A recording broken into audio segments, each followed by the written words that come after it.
नमस्कार, मी डॉक्टर समीर दिगंबर बिरुड. बहुतेक वेळा पेशंट मला म्हणतात किंवा त्यांची मुलं म्हणतात की आमचे वडील किंवा आम्ही व्यवस्थित स्वस्थ आहोत, पण आम्हाला हा त्रास का होतोय. तर हा त्रास काही 1-2 दिवसांमध्ये होत नसतो.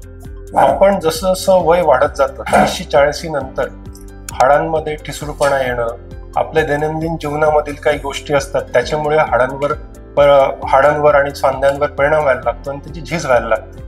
तर ह्या गोष्टी होऊ नये म्हणून तरुणपणापासूनच आपले वजन नियंत्रित ठेवणे, नियमित व्यायाम करून हाडांना स्नायूंना बळकटी देणे, तसेच सकस आहार हा घेतल्यास आपले जे म्हातारपणी होणारे जे त्रास आहेत, आजार आहेत, त्या आपण टाळू शकतो किंबहुना लांबवू शकतो.